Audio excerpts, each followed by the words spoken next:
E eu vou projetar a nossa tela aqui para vocês.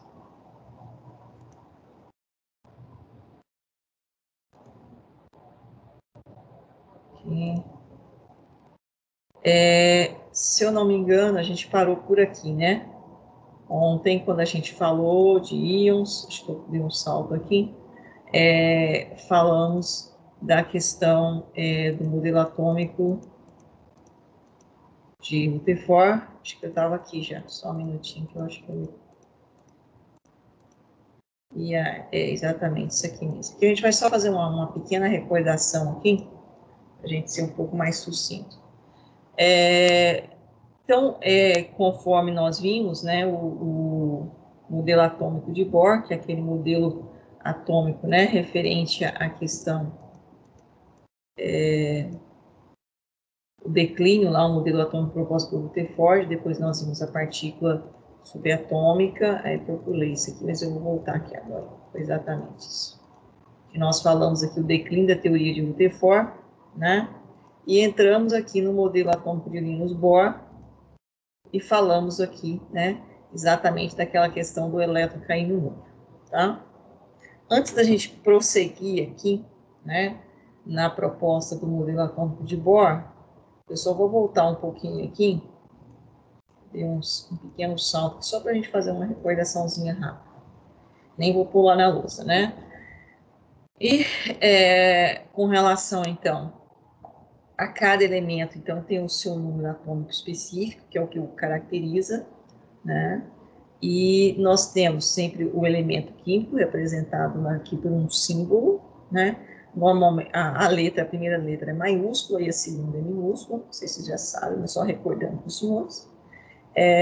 Uma outra coisa importante que a gente não pode esquecer, que a nossa tabela periódica ela é construída em linhas horizontais. Se puder copiar, a tabela não está muito legal, mas dá para a gente... Nossa. Isso aqui foi o que nós trabalhamos, né, nessa semana aqui.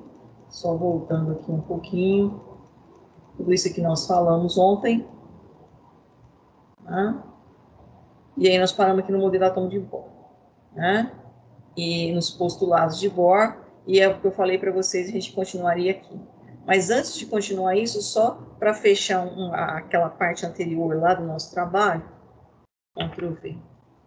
A tabela periódica nossa, para quem não recorda, né? Então ela foi construída, né, inicialmente teve várias pesquisas relacionadas com a tabela periódica, mas teve o Mendeleev, né, que propôs um agrupamento mais coerente, né, desses elementos químicos, baseado nos estudos anteriores. Na verdade, ele, né, juntou os estudos anteriores e aonde ele propôs o agrupamento em ordem crescente, né, de massas atômicas. Mas aí a gente teve aquele problema, e teria o problema do quê? Dos isótopos. Por exemplo, carbono, né? Tem o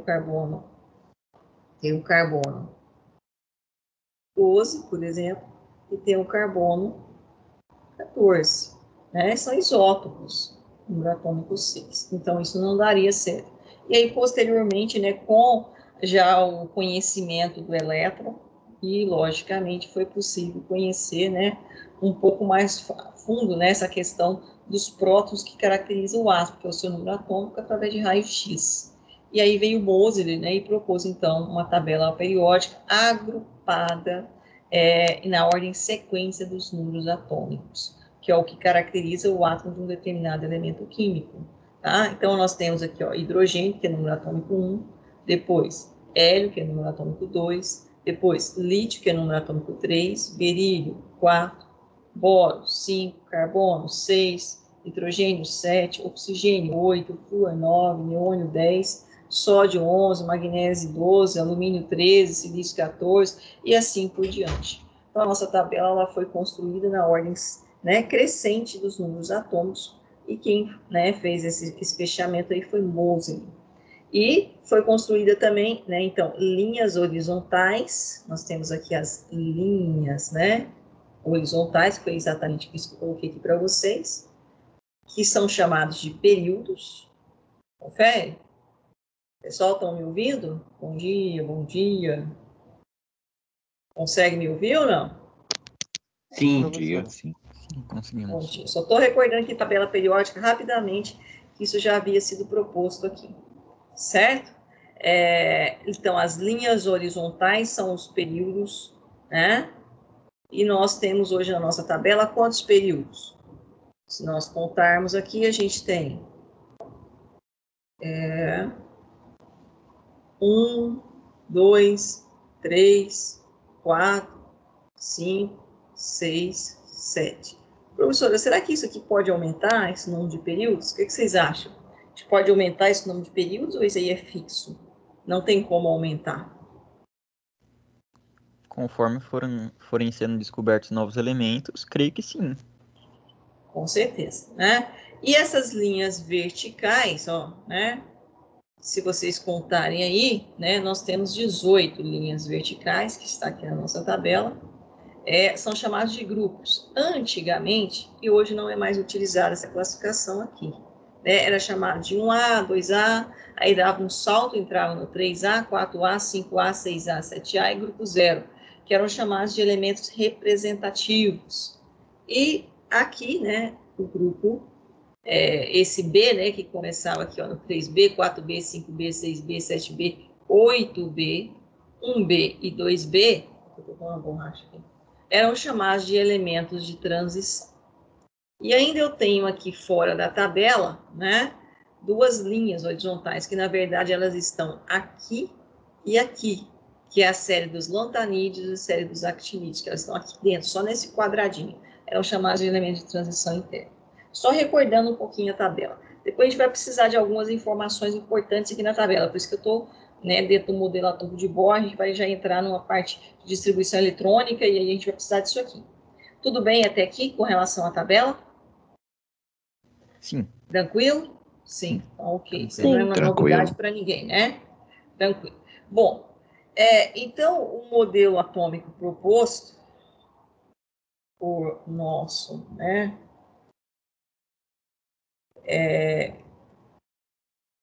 Bohr, né, Linus Bohr, teve aí os primeiro, segundo, terceiro, quarto e quinto postulado, né, que era basicamente essa questão, né, do elétron circular aqui em volta do núcleo, mas numa órbita com energia estacionária. E ele poderia sim fazer o salto quântico a partir do momento que ele absorvesse uma determinada energia, um determinado comprimento de onda, né? Recordando um pouquinho a questão de onda eletromagnética, né? Nós temos a equação, né, que a velocidade está relacionada com o comprimento da onda, né, de onda, e com a frequência. E aí nós temos, né, diversas frequências, diversos comprimentos de ondas, né, que vai desde ondas, né, som, né, luz, ondas de rádio, ondas referentes a raio-x. E aí nós temos isso aqui, né, o famoso espectro eletromagnético. Qual que é a diferença, por exemplo, que eu falar para vocês, né, eu vou fazer isso.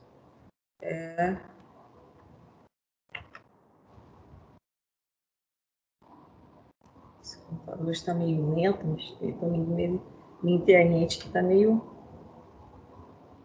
travando. Só mais uma página aqui. Ctrl V. Ok.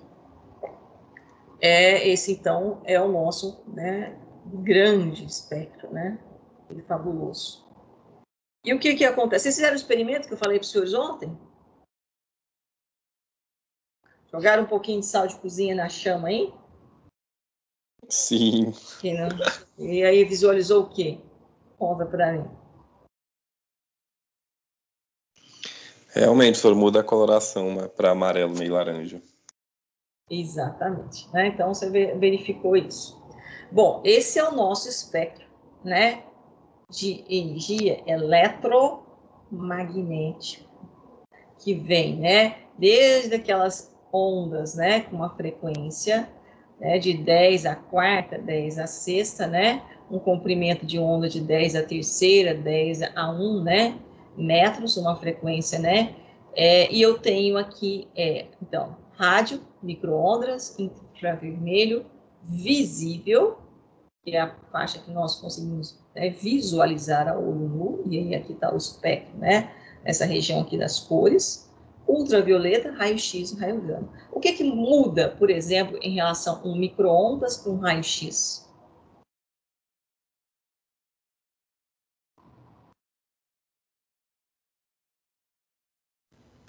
A frequência do raio-x é muito maior do que a do micro-ondas. Certo. A frequência do raio-x é maior do que o micro-ondas. Então, eu tenho um menor comprimento de onda para o raio-x do que o micro-ondas. Não é isso? E isso é fabuloso, porque, né, a questão do poder de penetração dessa radiação em relação a essa. E, consequentemente, né, então, sempre a gente vai tentar trabalhar, né, aqui. Quando eu falo, por exemplo, né, de região do visível, vocês viram lá, jogou um salzinho naquela chama, né, aquele calor, né, aquela energia, na verdade, aquele calor na forma de energia lá, energia na forma de calor, melhor dizendo, né, da chama, conseguiu fazer com que você pegasse o elétron da camada de valência do sódio, fornecesse um pacote energético para ele, então aquela quantidade de energia lá é suficiente para absorver, fazer o salto quântico, passar para um nível de maior energia e retornar. E a hora que ele retorna, ele emite um espectro na região do visível, né? Próximo a essa região, essa pigmentação aqui que nós estamos conseguindo visualizar. Agora, quando eu vou na região do raio-x, quem já fez raio-x aqui? A maioria, né? Então, aí eu já estou numa região que eu não consigo visualizar olho nu. Ou seja, eu tenho aqui uma maior frequência, um menor comprimento de onda, logicamente um maior poder de penetração. E, logicamente, né, um estrago maior, né, na matéria orgânica. E se eu chegar nos raios gamas? Maior ainda. Então, e isso, né, está relacionado simplesmente com a estrutura atômica. Como assim, professora? Visível. Vou mexer nas camadas mais externas do átomo. Raio-x. Mexo mais nas camadas internas do átomo. Raios gama. Já estou na região nuclear. E isso vai fornecer aquele pacote energético característico, com a maior energia. Conforme eu aproximo do núcleo ou entro no núcleo, a intensidade energética é bem maior. Certo? Tudo bem até aí? Bom, então, ó, vamos aqui entender um pouquinho. Mais aqui no slide, né? É o nosso, seguindo a nossa ideia do espectro eletromagnético, né? Aqui é só para lembrar, né, a questão dos valores aqui, né? Com relação ao tipo de radiação, né? Que o que tem aí, né? A questão, o raio-x, ele trabalha só até o raio-x, né? Tem ultravioleta, o visível, o infravermelho, o micro-ondas, TV e rádio, né? Bom, esse é o espectro de luz, a região do visível, né? Quando eu ensino, né, uma luz de uma lâmpada comum que ela atravessa um prisma, se já estudar bem isso em física, né? Ela é decomposta em várias cores, tem as cores primárias, que é a região do visível aqui. Nós estamos visualizando. Bom, mas o que isso tem a ver com o que nós estamos querendo falar para os senhores, né? Isso aqui é o espectro da região do visível. É o modelo atômico de Bohr. Como assim o modelo atômico de Bohr? É basicamente baseado nisso aqui. Vou dar um salto aqui, né? Quando vocês fizeram lá o experimento, né, de pegar então um pouquinho de sal de cozinha, né, que tem maior componente, tem o sódio, né, cloreto de sódio, vocês perceberam aí que formou uma luz amarela intensa. Se você colocar o cálcio, né, uma substância que tem um elemento químico cálcio, já você vai observar já uma cor amarela avermelhada. Se for o potássio, é um violeta, tem gente que fala, é um rosa, enfim, mas é próximo a isso, né? Que é isso aqui que nós estamos representando aqui, ó. Se for o bário, né? Já é um amarelo esverdeado. Esse aqui, ó, o lítio, é porque essas pigmentações aqui não estão legal, né? O lítio é um vermelho bem intenso. E o cobre já é um verde bem azulado. Bom, esse experimento aqui a gente faz no laboratório. Mas, lembra daquilo que eu comentei com o senhor? Se a gente não retornar, né, nas aulas presenciais, práticas, esse experimento é um que eu já tenho ele gravado e vou colocar lá na plataforma Moodle para os senhores. Que é mais ou menos isso aí. Tá vendo aqui o lítio? Esse aqui é o lítio. Esse aqui é o cobre. Esse aqui é o potássio. E esse aqui é o sódio. Olha, aqui dá para ver bem essa né, pigmentação distinta. Olha, professora, mas por quê? Por que o potássio tem esse rosa clarinho? Como é que ele chamou aqui? Né? Para mim isso é rosa, né? Mas ele fala violeta, né? Que é a cor de amarelar, esse tom aqui. E o lítio, esse vermelho intenso? Por que cada elemento, ó, esse aqui, ó, deixa eu só copiar esse aqui para eu poder escrever. Se eu não escrevo, eu acho que eu não estou explicando. Mania de professor, né?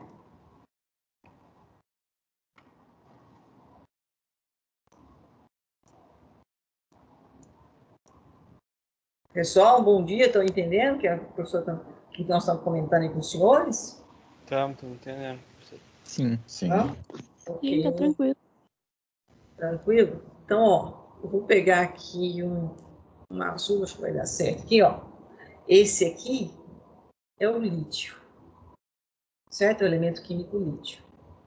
E esse aqui é o potássio. Vamos pegar esses dois aqui, só para a gente discutir. Por que a chama, quando eu tenho o elemento químico potássio, tem essa pigmentação, essa coloração? E o lítio, essa outra coloração diferente? Tem algo a ver com qual camada está sendo interagida com a energia? Tem algo a ver com relação à a camada de valência. E, logicamente, a energia, esse pacote energético de cada elétron. Então, cada elétron tem, como o próprio, né, Bohr falou,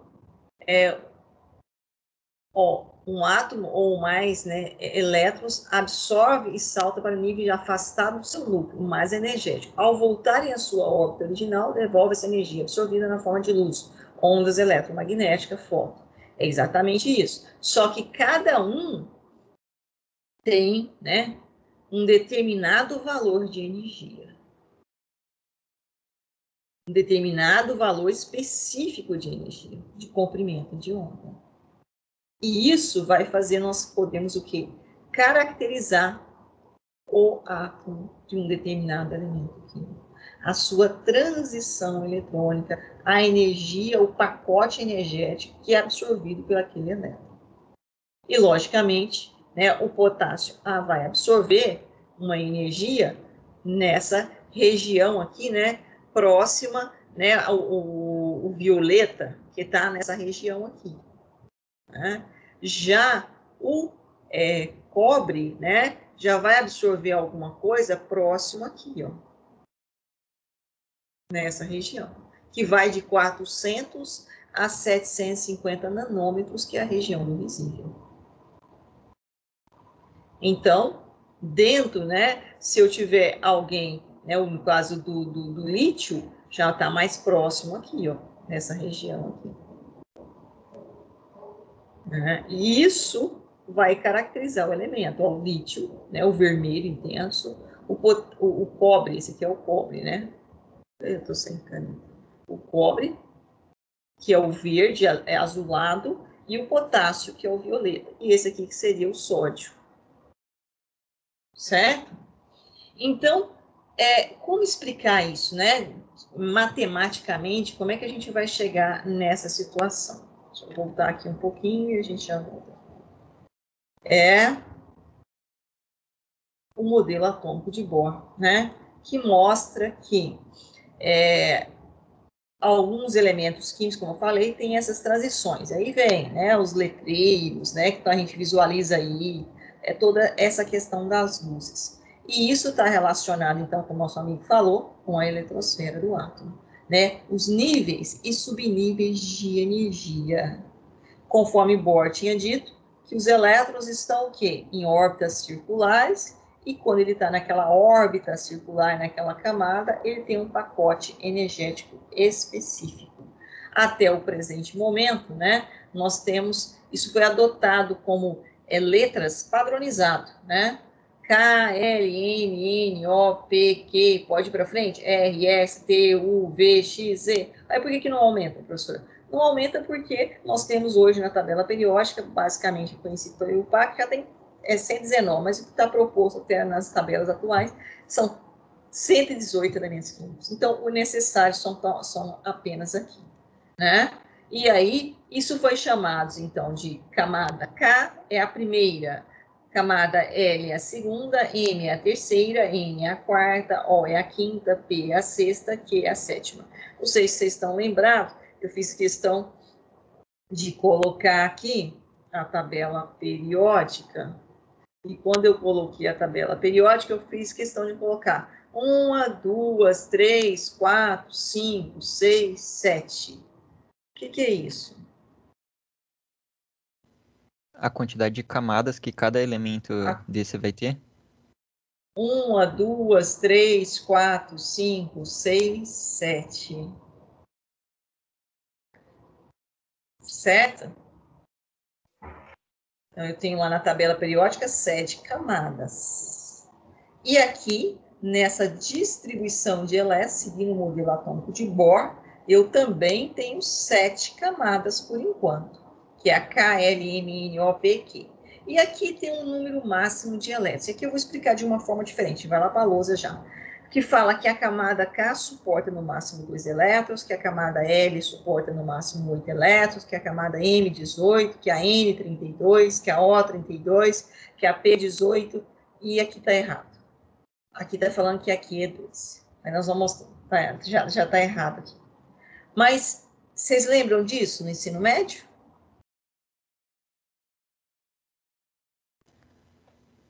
Essa nomenclatura, sinceramente, não. Não? Camada K, L, M, N, O. Hã? Eu lembro de leve. Só você lembra de leve. E tem mais aí que lembra, assim, mais aprofundado? Bom, como nós falamos, o modelo atômico de Bohr, ele é baseado não mais na mecânica clássica, ele é baseado na mecânica quântica. E que é a questão, né, desse pacote energético que cada elétron tem específico. E aí, logicamente, a física está sempre associada com a matemática e com a química. Então foi, né, aí eu vou colocar uma equação que ela parece ser muito simples, mas para chegar nessa equação tem muita física por trás e muita matemática.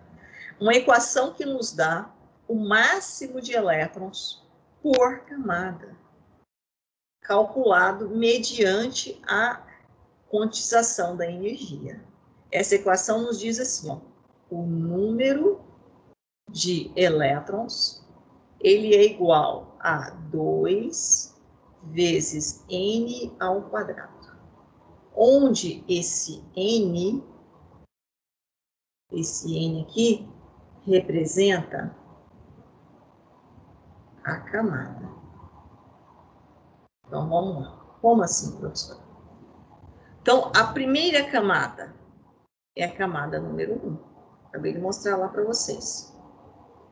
Eu vou colocar no lugar do N aqui a camada, é a primeira camada, número 1. Se eu colocar o número 1 aqui, vai ficar o quê? 1 ao quadrado.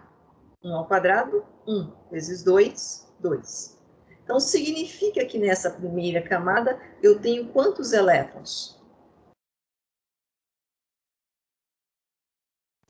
2. 2 elétrons. Só que na nível de ensino médio, quando eu dou essa aula, sabe como é que eu falo para os alunos? Pensa que você é um elétron, certo? E o elétron, ele mora onde? Na eletrosfera do átomo, conforme o modelo atômico de Rutherford e de Bohr. Então, pensa num edifício de 7 andares. E quando você chega, né, na sua moradia, primeiramente você passa pelo corredor. Se você morar no 2º andar, você vai passar no corredor lá do 2º andar. Aquele corredor lá é o 2º, 1º, 3º, 4º, 5º, 6º, 7º, é o quê? A camada. Mas você mora na camada? Você fica no corredor? Não. Você fica dentro do apartamento.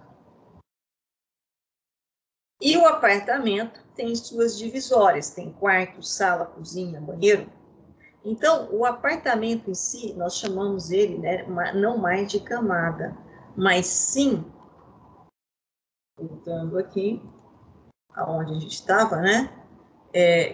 Então, as camadas são chamados de níveis de energia, certo? Agora, esses níveis de energia, eles estão divididos em regiões ainda menores, que é o caso. Tem um corredor, certo? E eu tenho o apartamento. Então, eu tenho esses níveis em regiões menores, eu chamo eles de subníveis de energia. Certo? Tudo bem? Subníveis de energia. Esses subníveis de energia, eles foram, né, nomeados, como no apartamento seu. Só um minutinho para eu desligar o celular. Só um minutinho, pessoal.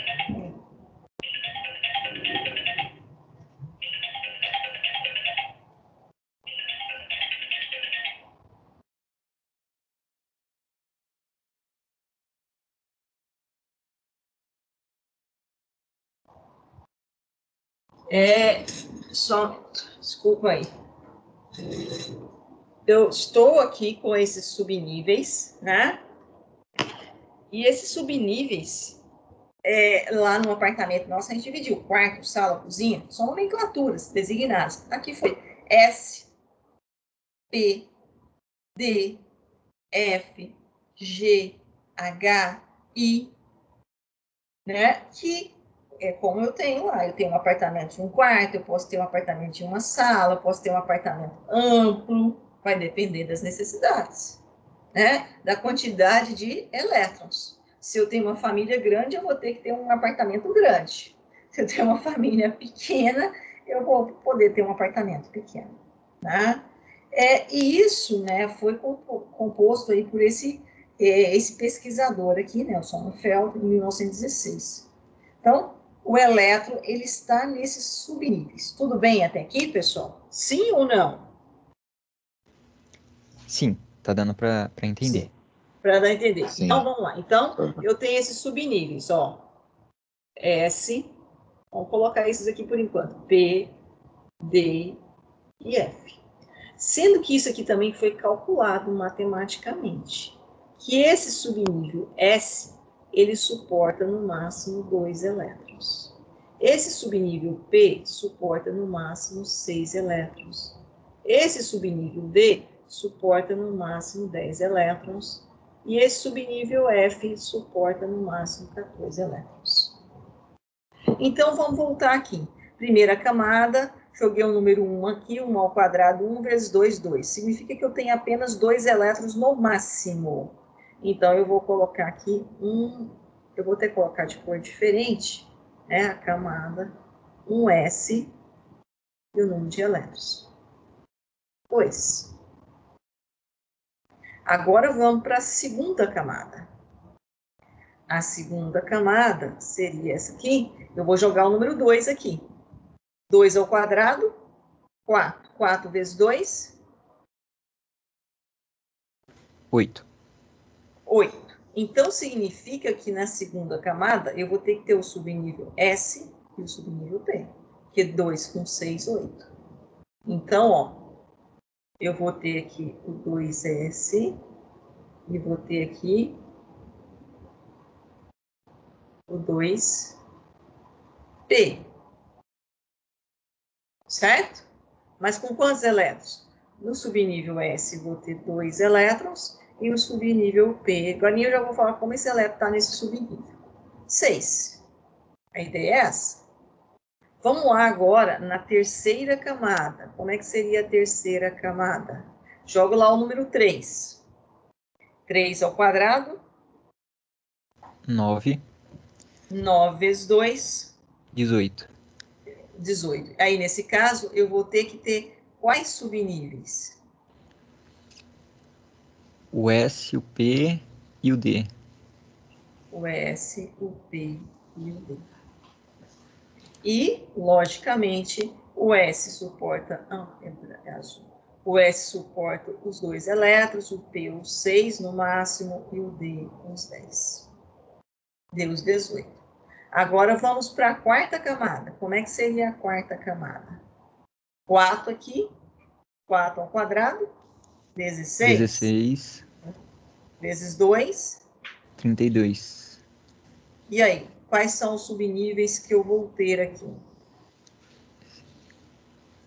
8, 10.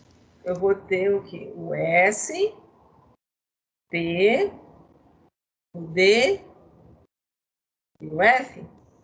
Porque 2 com 6, 8 com 10, 18, 18 com 14, dá exatamente o quê? Os 32. Confere? Ficou certo ou não? Certo, pessoal?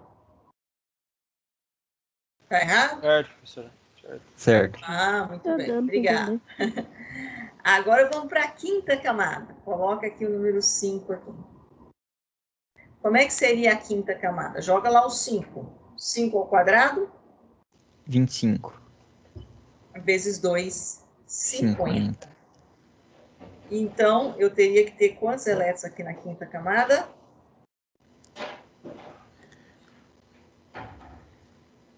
S, D, F.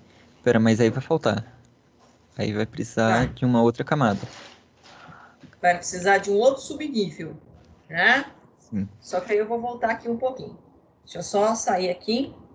Vamos lá no nosso... Quando eu mostrei para vocês aqui, que tem um erro aqui, que eu já vou mostrar ele para vocês. Camada K, primeira camada, primeiro nível, 2 elétrons. Tá certo, tá? Segunda camada, camada L, 8 elétrons. Terceira camada, camada M, 18. Quarta camada, N, 32. Quinta camada, que é a que nós paramos agora. O, 32. Olha, professora, mas você fez o cálculo lá, deu 50. Deu 50. Significa que ela suporta quanticamente, matematicamente, fisicamente, 50 elétrons. Mas, até o presente momento, para os 118 elementos químicos que nós temos na tabela periódica, o máximo que nós precisamos é 32. Mas ela pode aumentar? Ela pode aumentar.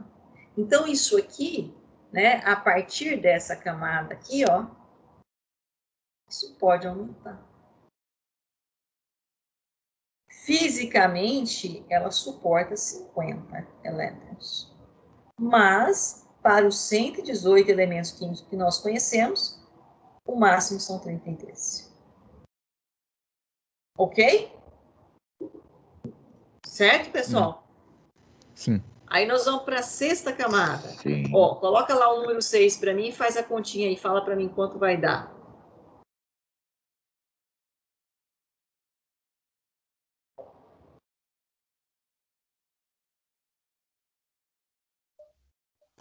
Vai ter que chegar até o subnível D. Pra dar certinho, porque aí... Não, 6 aqui, 6 ao quadrado, 36. 36 vezes 2. 72.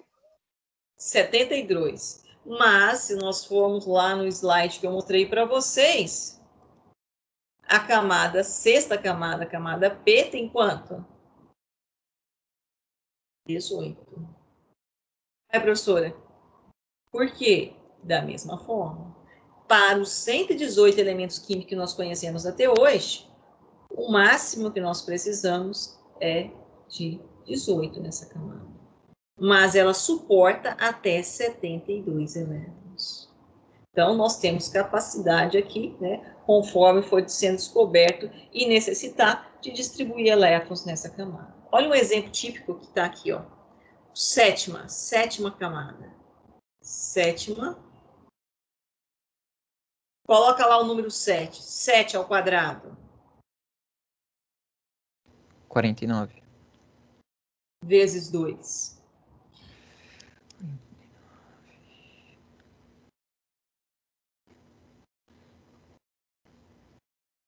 90 aí? 98. 98. Então, essa camada suporta até 98. Olha aqui, e aqui está errado, no nosso slide. Aqui está 2, mas é 8 hoje. Sabe quando que era 2? Quando eu fiz o ensino médio, na década de 80. Na década de 80, a gente trabalhava aí com a distribuição eletrônica, onde na sétima camada, na camada Q, nós parávamos com 7s2. Por quê? Porque nós tínhamos 109 elementos químicos conhecidos. E hoje nós temos, na verdade, 119, mas tabelado 118. Certo, pessoal? Então, isso é algo que vai constante aumento. Por enquanto, hoje nós temos 8 na sétima camada. Mas ela suporta 98. E aqui?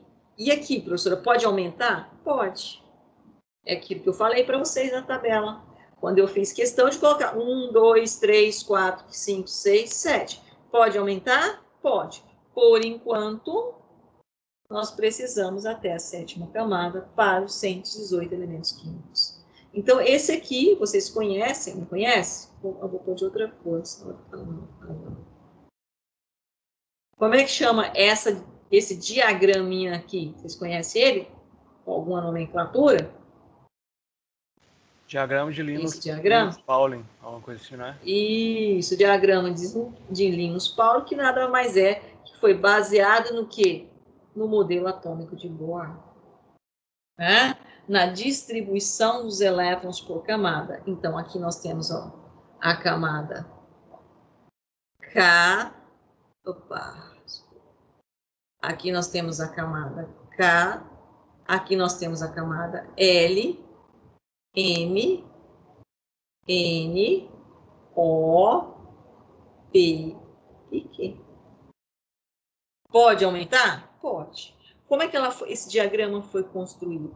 Esse diagrama foi construído fundamentado numa equação matemática que vem lá da física quântica. Por causa de quê? Que o elétron tem um pacote energético, né, de tal forma que eu tenho como calcular a quantidade de elétrons por camada. E esse elétron pode sair dessa camada e vir para essa? Pode, desde que eu forneça uma energia.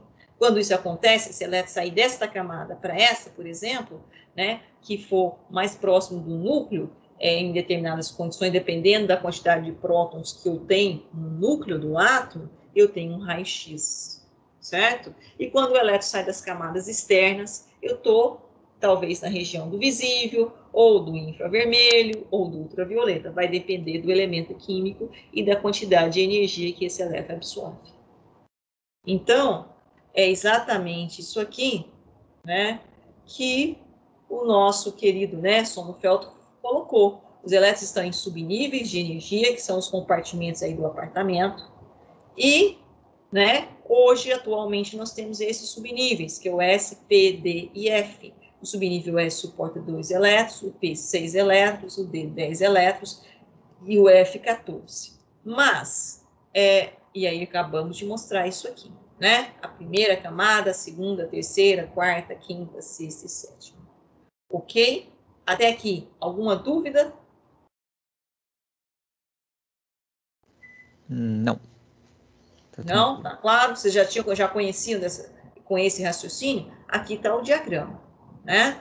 Onde nós acabamos de construir ele lá, e está posto aqui também, né? Chamado diagrama de Linus-Pauling, distribuição dos elétrons em ordem crescente de energia. Então, a ordem que a gente distribui é sempre seguindo essa seta. Terminei essa seta, volto no início da próxima, terminei essa, volto no início da próxima, terminei essa, volto, e assim eu caminho né? Eu caminho em cima da seta para distribuir os elétrons. Ah, professor, você distribuiu na horizontal. Sim, porque eu estava construindo o diagrama e mostrando para você a quantidade máxima. Mas significa que ele vai estar, o subnível vai estar com a quantidade máxima? Não, nem sempre ele está com a sua quantidade máxima. Na maioria das vezes, não.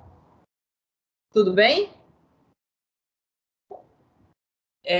Bom, então o modelo proposto aí, né, que ele teria, então, elétrons distribuídos em camadas em subníveis. Mas quando você está na sua casa, se você fosse um elétron, pensando no termo macro, você tem os seus compartimentos. Você tem sala, você tem cozinha, você tem banheiro, né? São subníveis. Agora, tem determinadas regiões ali que você fica mais confortável. Quando a gente fica mais confortável, significa que a gente está gastando mais energia ou menos energia? Menos energia. Menos energia. Se eu perguntar para você, é Salomão que está falando comigo? É Salomão? Sim. Ou Mateus? Sim, Salomão. Salomão. Qual que é o lugar da sua casa que você mais gosta de ficar? No meu quarto. No seu quarto.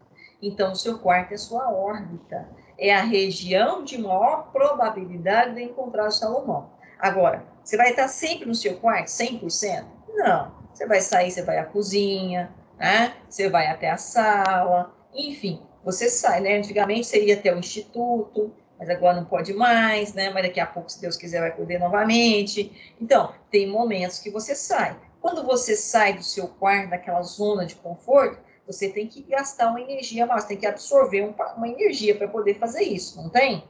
Então, tem que contar 1, 2, 3, se levantar e sair, não é isso? Necessita de um gasto maior de energia. O elétron também, é isso que a gente falou. Você jogou o salzinho de cozinha lá na chama, o elétron teve que absorver um pacote de energia e sair daquela órbita dele, daquela região de maior probabilidade de encontrá-lo, onde ele tinha menor energia.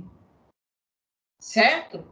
E aonde o elétron tem essa menor energia, nós chamamos de orbital. Então, nos indica a energia do elétron é a região do espaço em torno do núcleo onde o elétron é mais provavelmente encontrado.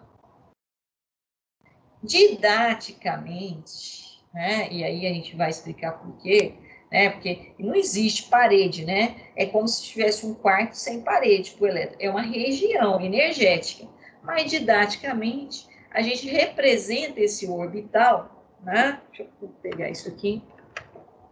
Eu vou precisar deixar aqui.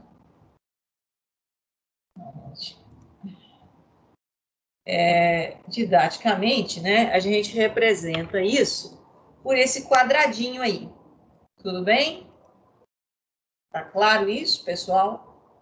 Compreendido? Sim. Sim, então tá bom.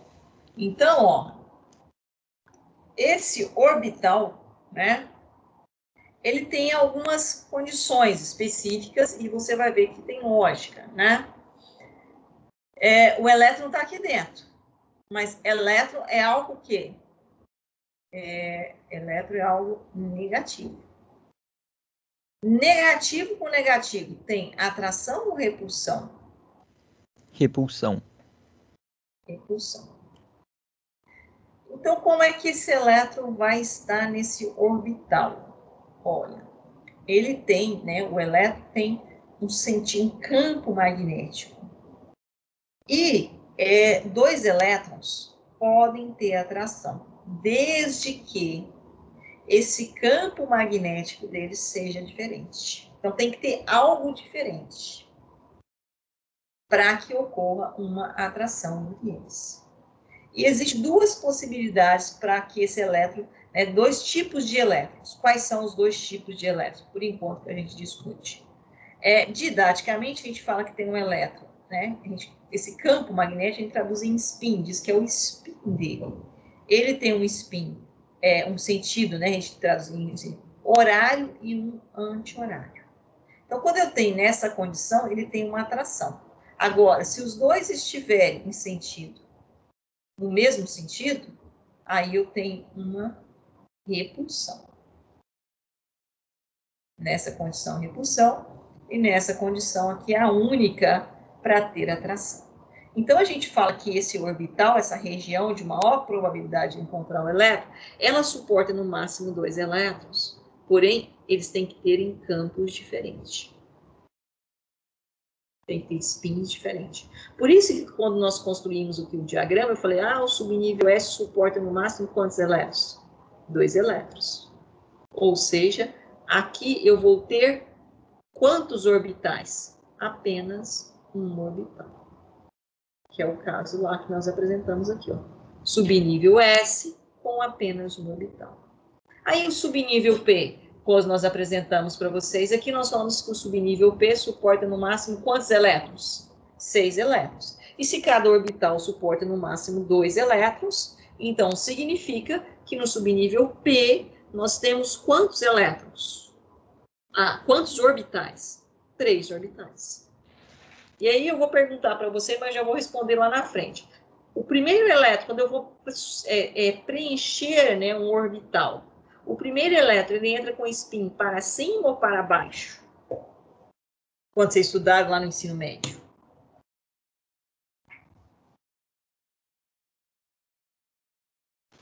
Eu não lembro, professor. Pra cima.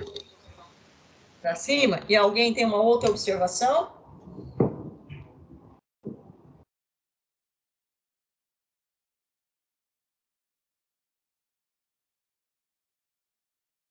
Ninguém mais? Bom dia, pessoal. Bom dia, bom dia.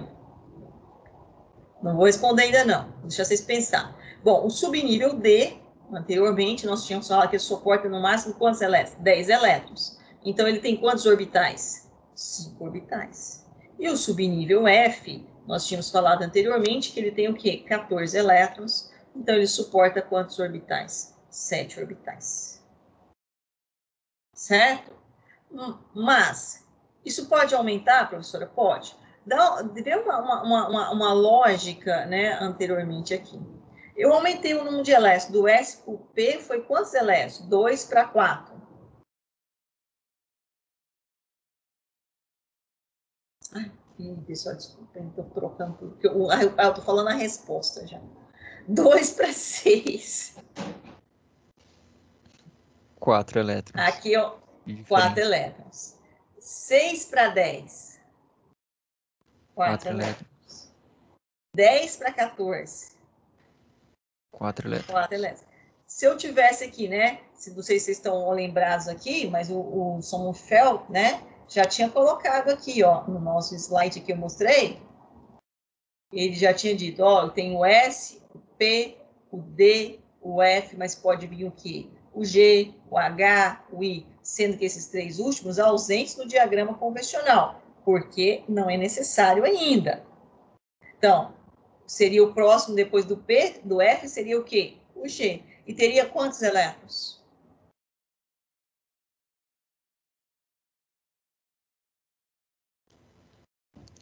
Se o último foi 14, então ele teria 18? Teria 18. E assim por diante. Entendi. Certo? E os orbitais? Os orbitais, ó. 1, depois 3, né? Depois 5, depois 7. Qual foi a ordem aqui de sequência? De 1 para 3. Foram acrescentados 2 orbitais. E de 3 para 5. 2 orbitais também. E de 5 para 7. Também 2. Também 2. Né? Então, o próximo aqui seria quanto? 9 orbitais. 9 orbitais. E assim por diante. Da mesma forma que o subnível aumenta a quantidade de elétrons de 4 em 4, o número de orbitais aumenta de 2 em 2, porque cada orbital suporta no máximo 2 elétrons spins contrários. Tem lógica, não é? Matematicamente, isso aqui é tudo matemática.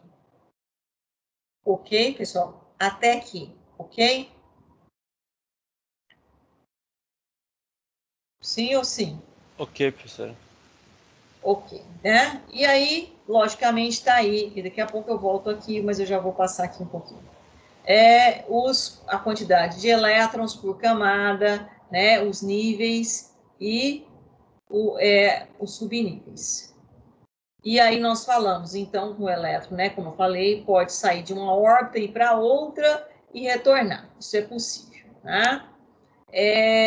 E eu vou agora fazer uma distribuição eletrônica, mas aqui que eu quero voltar.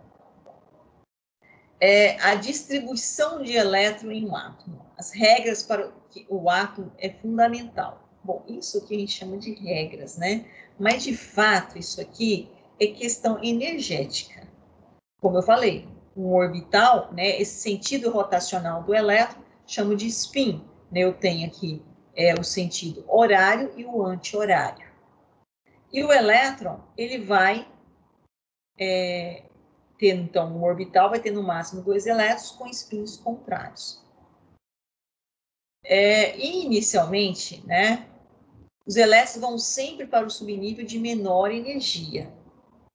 Ele caminha sempre de menor energia para o quê? Para maior energia. E, como eu falei, o orbital vai suportar no máximo 2 elétrons, porque os dois têm algo diferente, se tiver spins contrários.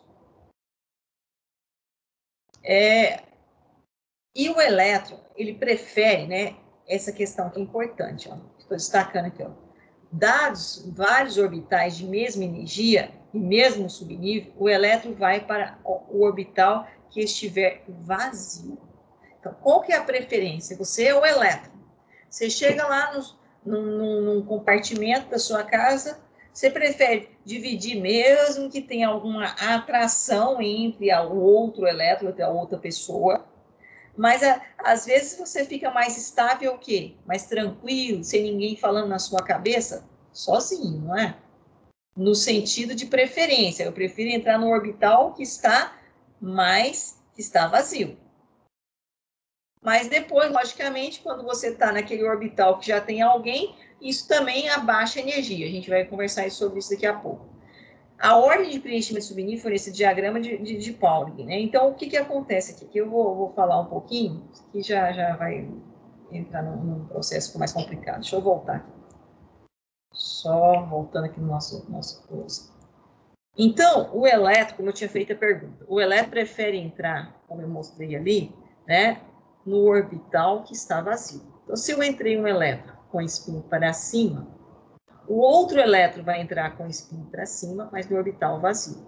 O outro elétron vai entrar com spin para cima, no orbital vazio. E agora eu venho com o elétron contrário. Se tiver 6 elétrons para eu distribuir, agora esse vai entrar com spin para baixo, para baixo, para baixo. Ah, professor, então sempre o elétron vai entrar, o primeiro elétron com spin para cima? Se eu tiver um elétron aqui e ele entrou com spin para baixo, os outros elétrons vão semi-preencher os orbitais com spin para baixo. E aí, posteriormente, se eu não tenho mais orbital vazio, eu tenho orbital semi-preenchido, esse elétron tem a preferência de entrar agora sim no orbital que está semi-preenchido, só que agora com spin contrário ao primeiro que entrou. Então, pode entrar tanto spin para cima como para baixo. O importante é que o elétron vai entrar no orbital vazio e sempre mantendo a mesma sequência. Se o primeiro entrou para cima, todos os demais vão sempre preencher com spin para cima. Se o primeiro e depois volta sempre preenchendo com spin contrário. Se o primeiro entrou para baixo, todos os elétrons vão sempre preencher os orbitais com spin para baixo. E depois retorna preenchendo com spin contrário aqui. Tá claro isso ou não? Sim, ficou bem claro. E isso está relacionado com o quê? Por quê, professor? Questão energética, questão de estabilidade. Então, nós sempre vamos ter a preferência, né, ao orbital vazio, certo? E isso, né, aqui a gente vai trabalhar isso aqui mais para frente, quer dizer, na próxima aula, que não vai dar tempo de eu falar sobre isso. Até aqui, tá ok? Há alguma dúvida? Tá ok, professora. Tá ok? Tranquilo? Tá, então na próxima aula a gente retoma a questão, né, daquilo que eu falei anteriormente aqui para vocês. Vamos só voltar aqui, que eu acho que eu falei. Aqui, né? Que eu deixei aqui umas interrogação, falei íon, e aí vocês entenderam que quando eu falo que o átomo ganha ou perde elétrons, né? Perde ou ganha elétrons, ele deixa de ser átomo e vira um íon, porque pelos movimentos atômicos, o átomo é do seu estado neutro. Foi isso que nós comentamos aqui, não foi? Sim. Foi. Sim. Então, na próxima aula a gente começa aqui. Na verdade, assim, eu já falei dos modelos, mas esse slide vai lá para frente novamente e a gente vai dar continuidade aqui, porque nós vamos começar a falar de um outro tópico, né, que é chamado ligações químicas, ligações entre os átomos. Modelos atômicos. Ficou alguma dúvida com relação a modelos, né, antes de Cristo, posterior a Cristo, que é Dalton, Thomson, Rutherford e Bohr?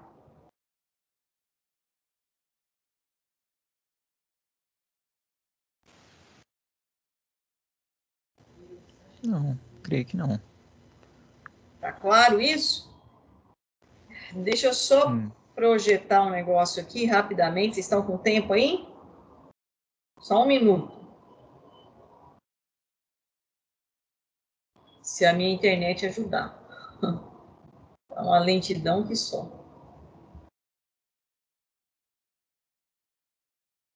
Estão visualizando a tela aí ou não? Sim. Sim. Sim. Sim. Sim. Foi. Vamos ver.